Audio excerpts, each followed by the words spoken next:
Foodie Bees, today magmumukbang po tayo ng Watanoodles. Ayan, meron po tayong tatlong flavors ng Watanoodles. Meron po tayo ditong chicken ramen with sesame oil, seafood miso, beef yakiniku, at saka meron po tayong awesome goodies. Meron po tayo ditong brownies, chocolate chips, yan, at saka awesome caramel bar, awesome ube squares, ayan.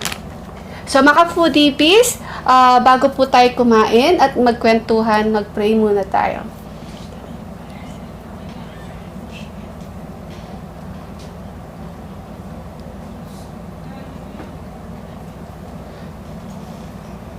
Amen. Ayan po mga foodie bees, malinis na po yung kamay ko. So, kain na po tayo. Itatabi ko lang po to. Siyempre, unahin po natin kainin ang beef yakiniku. Ayan. Ito po siya. Tanggalin ko lang to. Yung beef yakiniku po natin, nilagyan ko po siya ng konting pork at saka gulay. Ayan. Tsaka beef. Ayan. Gusto ko kasi maraming meat yung ano ko. Tinador na lang po muna ako ha. Tatabi ko lang po to para makita nyo naman yung kinakain ko. Ito. Unang subo tayo.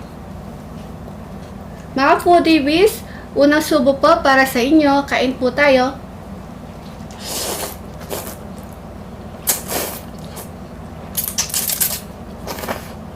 Sarap. Pork.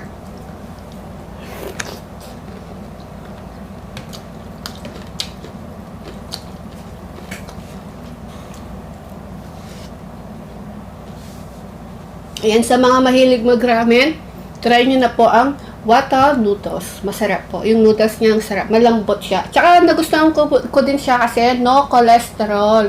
Ayan, tamang-tama sa mga mahilig mag-noodles. Di nakakatakay. Kain tayo.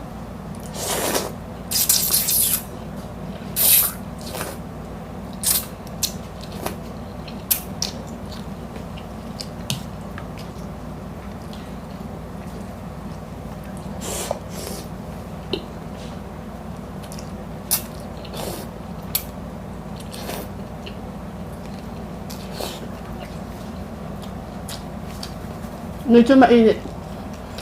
Tinapang. Gulay pa.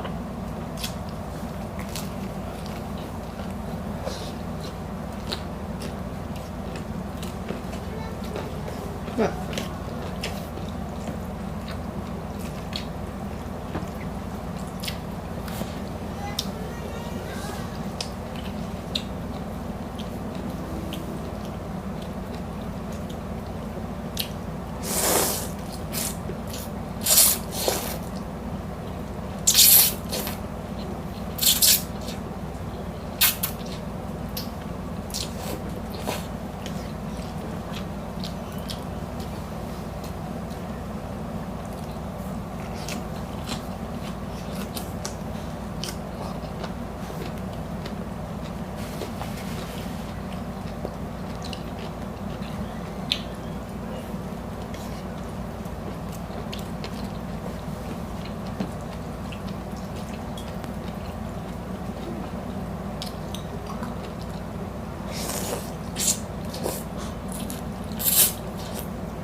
Masarap. Try nyo man po yung Watanoodles. Sa mga mahilig mag-ramen, ayan, mga Japanese noodles, to try nyo na po.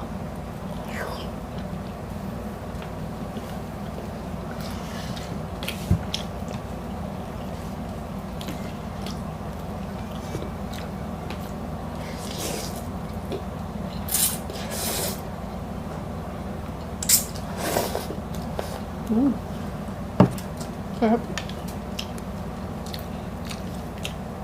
Tamang-tama pag tag-ulan. Lutuin nyo po.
Sarap.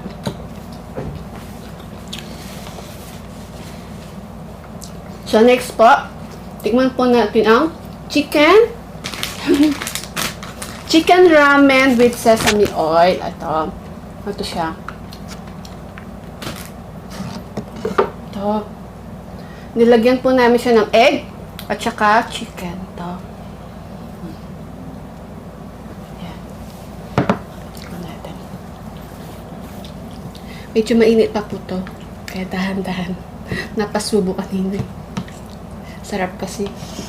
So, excited din po akong matikman yung Watanoodles. Siyempre, kakaiba, di ba? No cholesterol.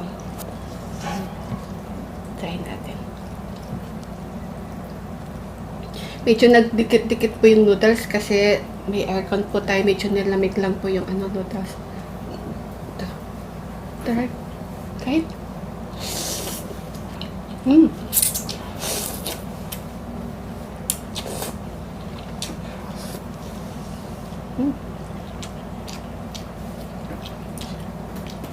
Yung egg natin. Ito yung egg. Wow! Ayan. Para mas masarap. Tapos, yan.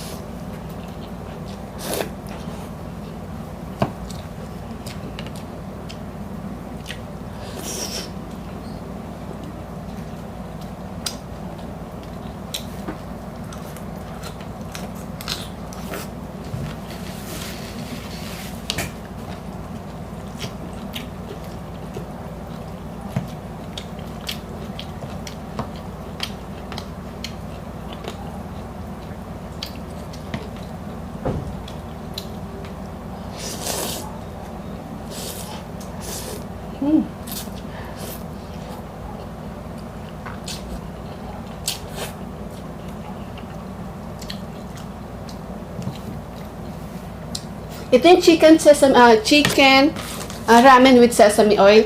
Lasang-lasa mo po talaga yung pagka-chicken at yung pagka-sesame oil. Masarap din po siya.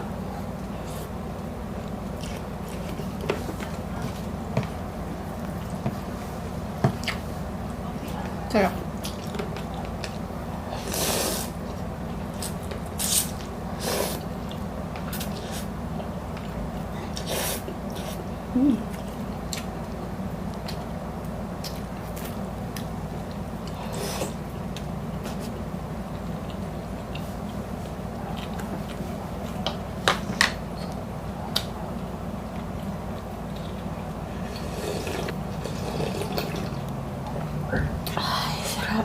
Try naman po natin ang seafood miso. Yan. Ang dami niya, tapin natin to. Yan. May crab.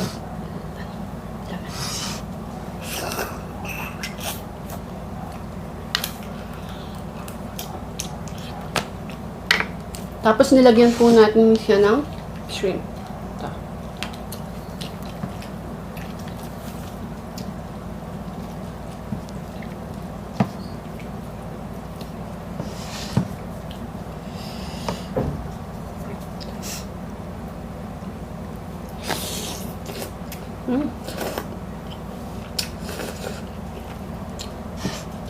Seafoods talaga.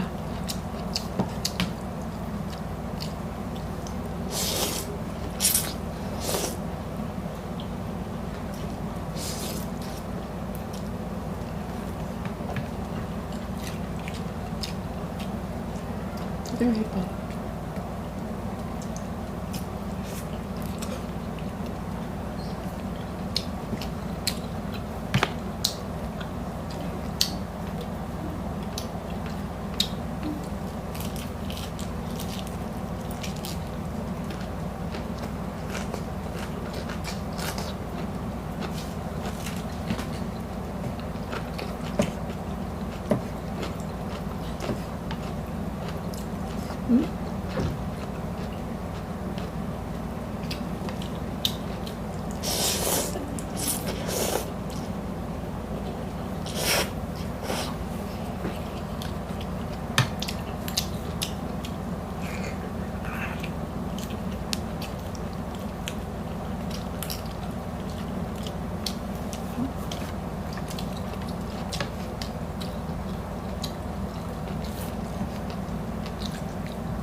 Sarap.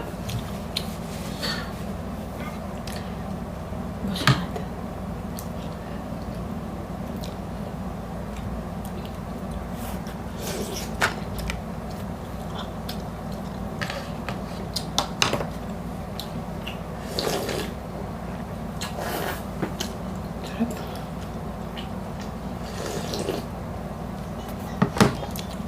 Ayan.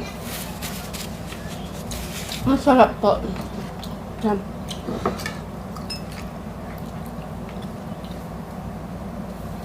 At tikman po natin yung ano natin, yung awesome goodies po natin, yung mini brownies chocolate bar. Ito. Pang dessert.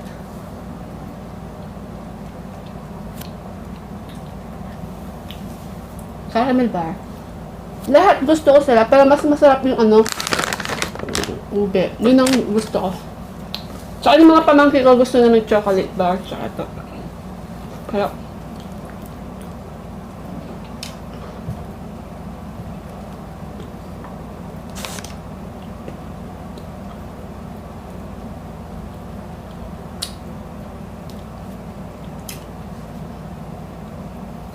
hot.